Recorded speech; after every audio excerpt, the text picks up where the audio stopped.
রাসূল সাল্লাল্লাহু আলাইহি সাল্লাম বর্ণনা দিয়ে গেছেন যে তোমরা পৃথিবীতে এমন কিছু প্রাধান্য করো না যে তুমি আল্লাহকে দূরে ফেলে দাও। এমন কিছু করো যে আল্লাহ তোমার পাশে থাকেন। সুবহানাল্লাহ, আল্লাহু আকবার। আল্লাহ রাসূল আরও বর্ণনা করে দিয়েছেন যে পৃথিবীকে তুমি ছেড়ে দাও, পৃথিবীকে তুমি ছেড়ে দাও, কারণ পৃথিবী তোমাকে ছেড়ে দিবে। পৃথিবীকে তুমি ছেড়ে দাও।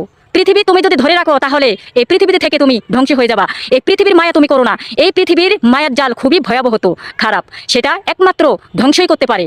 সেটা ভালো হবে না, সেটা ক্ষতিকরী হবে ইনশাল্লাহ। আপনারা কথাটা মনে রাখবেন।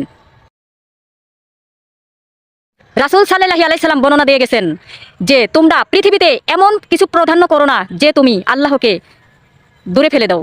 এমন কিছু করো যে আল্লাহ তোমার পাশে থাকেন। সুবহানাল্লাহ, আল্লাহু আকবার। আল্লাহ রাসূল আরও বর্ণনা করে দিয়েছেন যে পৃথিবীকে তুমি ছেড়ে দাও, পৃথিবীকে তুমি ছেড়ে দাও, কারণ পৃথিবী তোমাকে ছেড়ে দিবে। পৃথিবীকে তুমি ছেড়ে দাও। পৃথিবী তুমি যদি ধরে রাখো তাহলে এই পৃথিবীতে থেকে তুমি ধ্বংস হয়ে যাবা। এই পৃথিবীর মায়া তুমি করো না। এই পৃথিবীর মায়ার জাল খুবই ভয়াবহ, খারাপ। সেটা একমাত্র ধ্বংসই করতে পারে। সেটা ভালো হবে না, সেটা ক্ষতিকরী হবে ইনশাল্লাহ। আপনারা কথাটা মনে রাখবেন।